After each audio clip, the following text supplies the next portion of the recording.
Welcome to my review of the ASUS Republic of Gamers Pugio 2 that has a load of customizable options for those that like to tinker, with hot swappable switches, removable side buttons and a design your own logo thing. It's 126mm long, 57mm wide and 40mm tall, and it weighs what they call a lightweight 102 grams.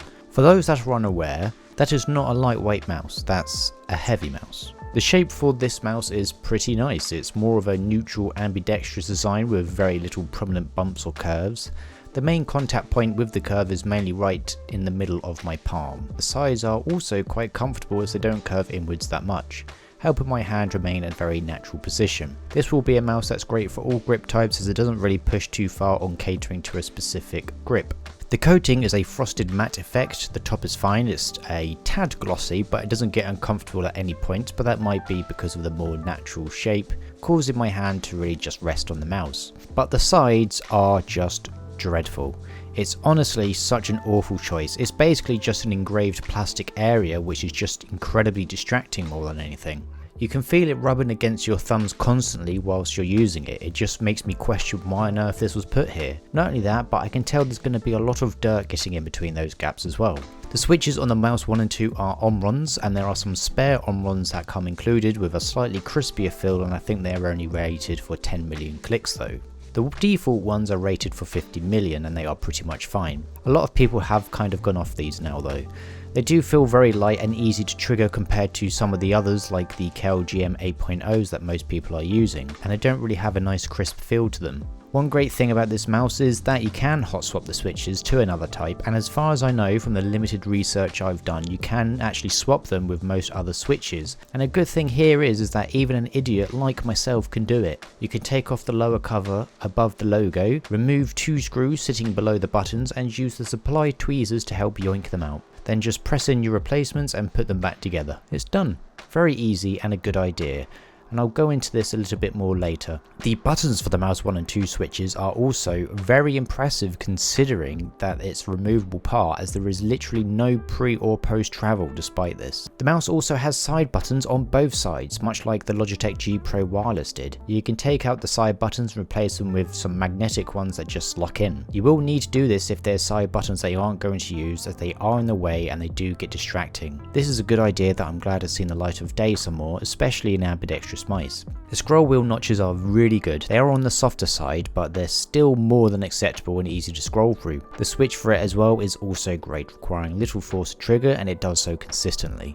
So this does most certainly receive my scroll wheel seal of approval. Hooray!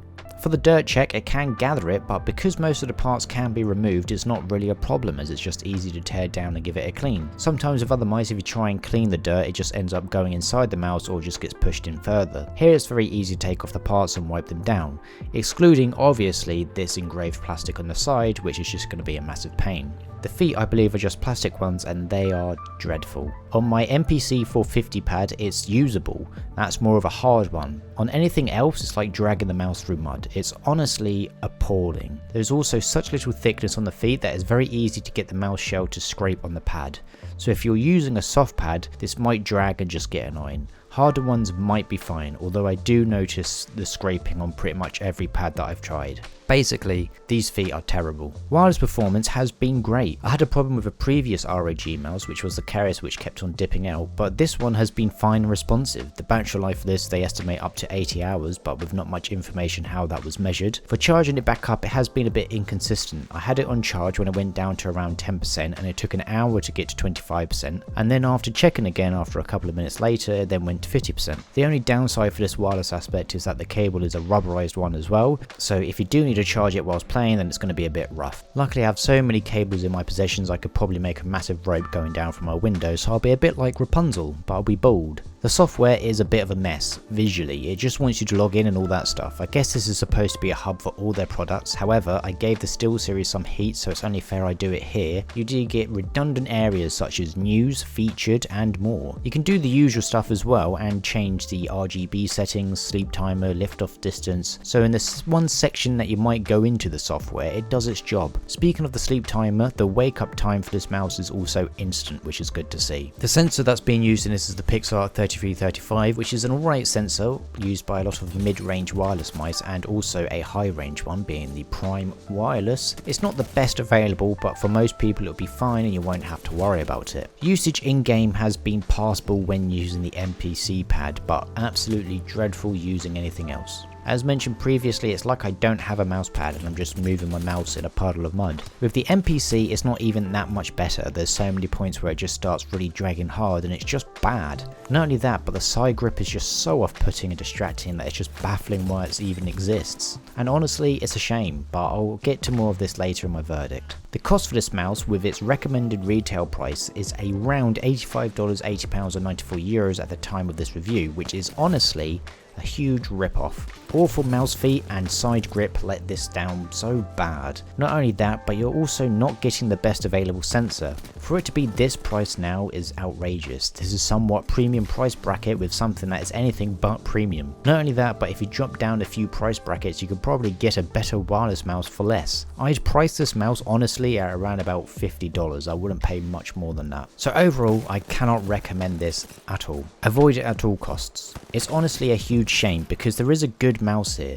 The shape and coating is pretty decent, and honestly the wireless performance and usage in game has been okay if you focus on the good parts, but the feet and the side grips just completely make it soil itself and you're just left to clean it all up. The modification parts with changing switches are completely wasted on this product as well, because I'm honest, I don't think anybody's really going to care about changing the switches when the basic of moving the mouse is dreadful. And it's disappointing because it's not a terrible idea at all. The same with removing the side buttons. Also, for some reason you can change out the logo cover. I have no idea why, but still. This mouse is just filled with whys because it's actually close to a great product, but then I think, why these terrible mouse feet? Why is this engraved plastic on the side? Why don't people like me? Why such a high price? And why does it say it's lightweight when it's over 100 grams? This isn't a lost cause. It's not like one of those mice where I think, oh, it could be good if it had a better sensor, coating, shape, switches, scroll, side buttons, feet, wireless dongle, software, cable. But it's just let down by a couple of things that could have made this actually a really decent product.